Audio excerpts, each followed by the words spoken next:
Welcome back everyone to my Let's Play of the Final Fantasy Adventure for the Nintendo Game Boy. Last episode, Draven rescued Badger from the clutches of the evil vampire Mr. Lee.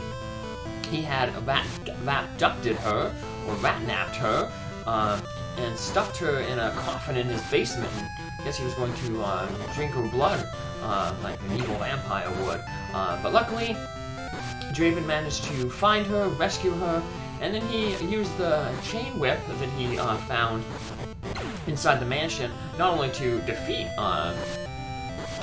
Count Lee, like our friends Monkey Rat and Tiger Mouse did in the Castlevania playthroughs, but he also used it then to cross the river beyond the swamp to get to the area around Wendel. He could have went to Wendel, that's the town that he was told to take Badger to by both Hasim, the guy who was originally with Badger, and by Bogard, the other Gamma Knight. Cibba is also Gamma Knight, and we went by the city, but we didn't enter it because, you know, Badger was locked up in a coffin, so we figured, we'll get some fresh air, so we took a bit of a walk around the area first. Excuse me, hello? No answer. So this is the shop that we're going to have to come to grab some oil to oil up that minecart in the silver mines we visited. But the shopkeeper doesn't appear until after events in Wendel, so that prevents you from sequence breaking the game and doing the silver mines right now.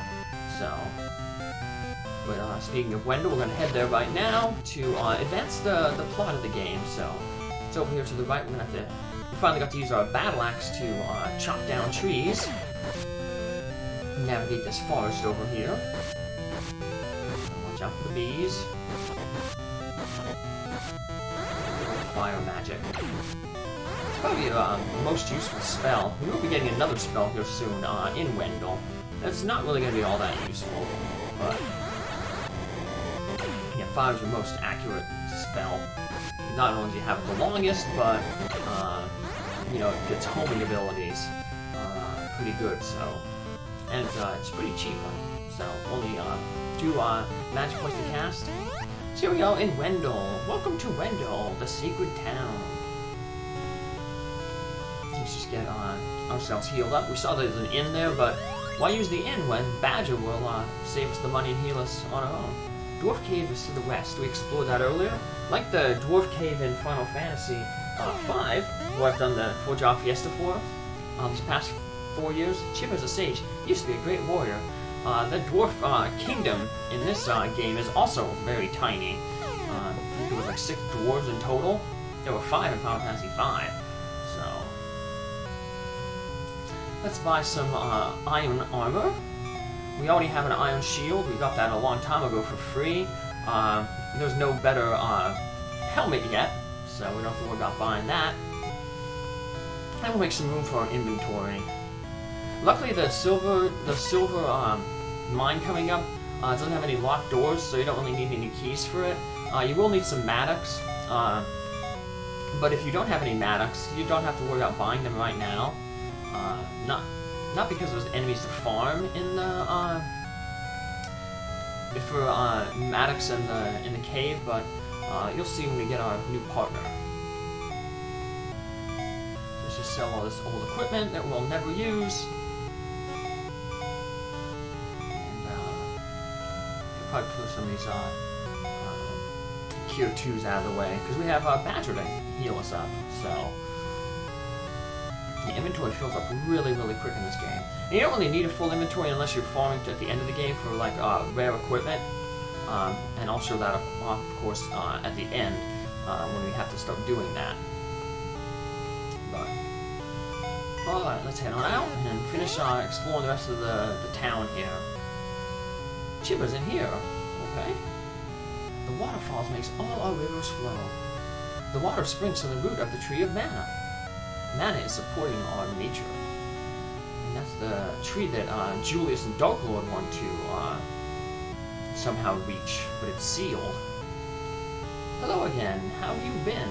Hey, it's the man who helped us out, the red mage looking guy, back in the marsh cave. He helped us find the mirror that we had to use in Ket's Manor, the vampire's manor. Here, the mana tree is beautiful. So he helped us, basically, helped us to rescue Badger. And, Draven didn't even introduce her to him. But he is going to introduce her here to Cibba. We get a little cutscene here. We're going to learn about Badger's importance to the plot here. I am Cibba. Bogard told me about you. Oh, yes. It sure is the symbol of mana. Step forward. You'll see what you must see. So Badger takes the center circle. She's going to get a vision from her mother. And it's going to confirm that her mother was the woman who helped the Gemma Knights protect the mana tree in the last big conflict with the Wendel Empire. Now it's the Glaive Empire. Badger, my dear, Mom, that lady, she's the one who encouraged us. I must tell you now, Badger. You and I are the members of the Mana family. We are the seeds of the Mana tree. We must guard it. Wendel abused the power of mana a long time ago. So I sealed the waterfalls with that pendant, so that nobody can come close to the mana tree. But again, Glaive is trying to use it for evil. Guard the mana tree with the Gemma Knights. And we know the Gemma Knight is Draven. So Mother's figures disappear. So that's why it's important that our hero Draven and the heroine Badger stick together.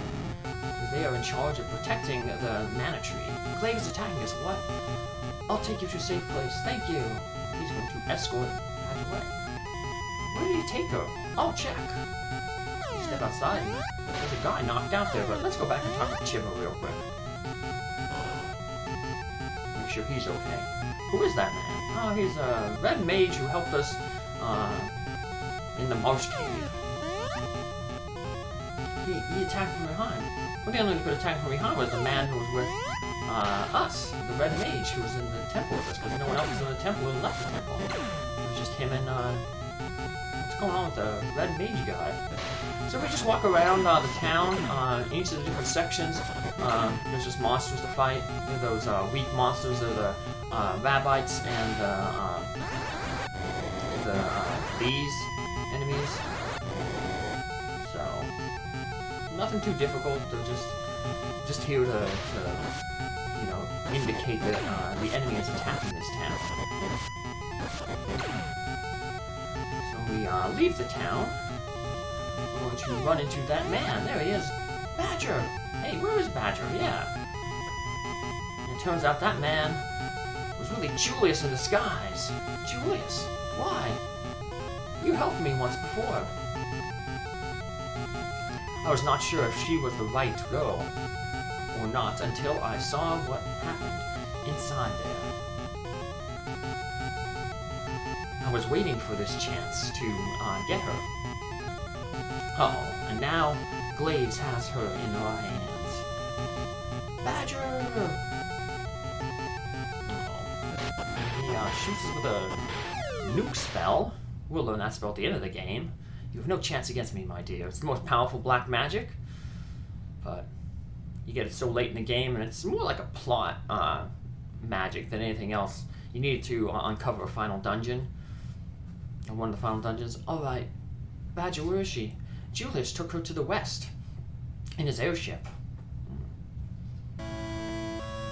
I'm going. Then take this with you. And so we're going to get a spell here. We're going to get the Magic Book of Heal. Heal removes all your negative status ailments. So like poison, stone, Moogle. We haven't run into most of them yet, but we will eventually. There's items you can buy to heal them, just like how you can buy pure potions to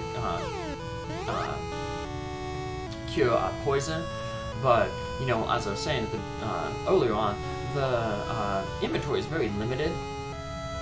So the poison, it's just better to use that heal spell, and then save, rather than get individual items to cure status ailments, just get like an ether to refill your magic points.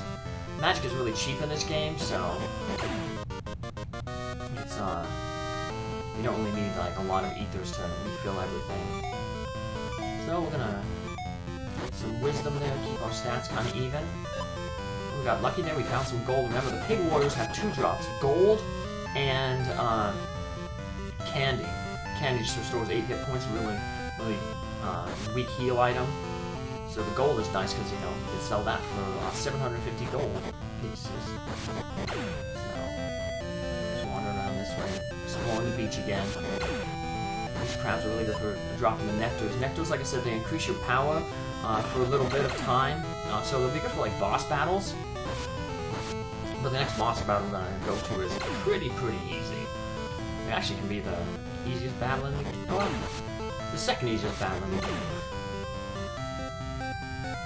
I guess the first battle, the easiest battle in the game will be the first boss you fight, the tiger, because if you stand in that one place, he can't hit you.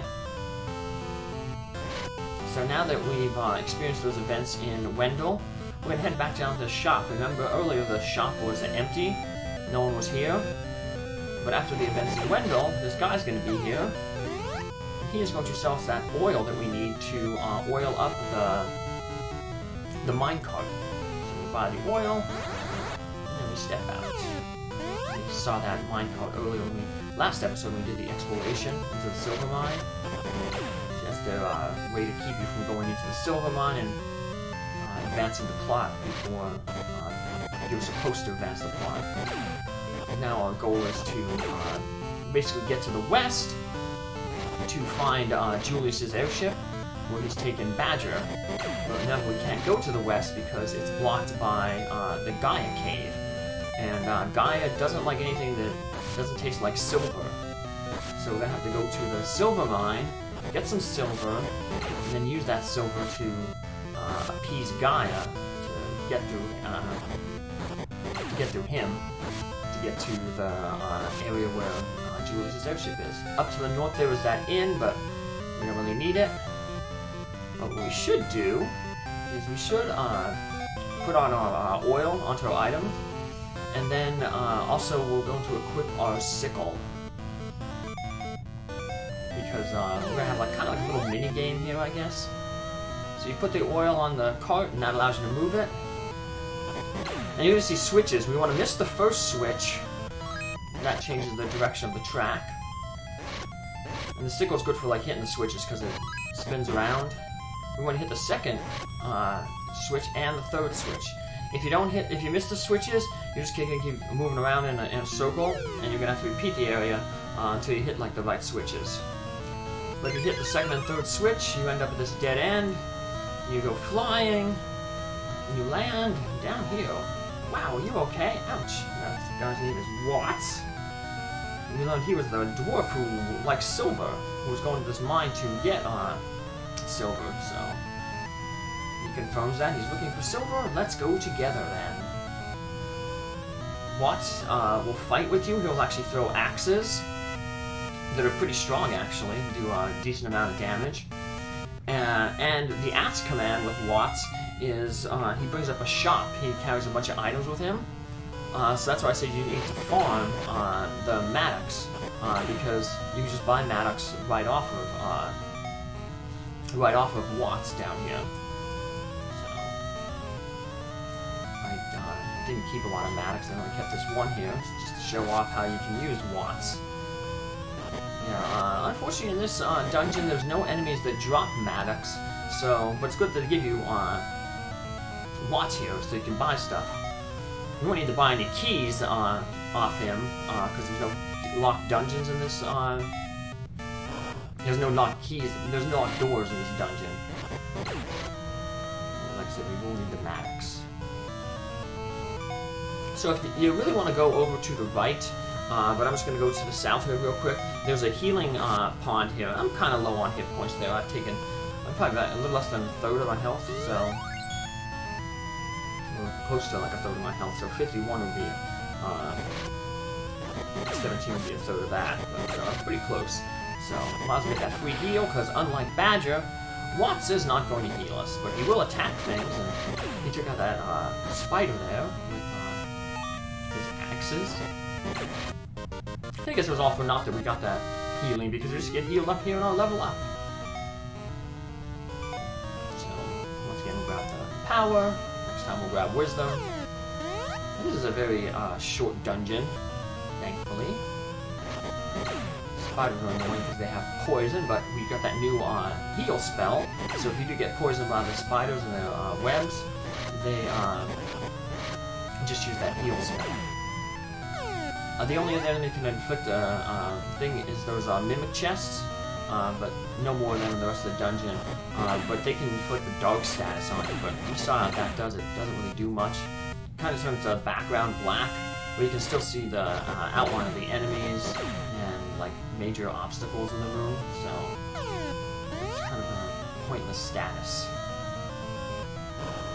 So finish up here. We're pretty much at the end here of the dungeon. We're going to the outside here, and we're going to fight the Megapede. Equip your chain mail, your chain sickle, not chain sickle, your chain whip, and your fire magic.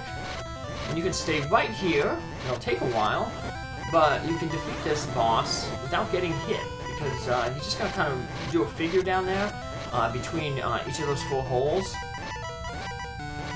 and then just pop out a different one, fly around the screen a little bit, and then jump back into another hole and just repeat the pattern. So he takes up a good portion of the real estate on the screen, so that's why this safe spot is pretty good.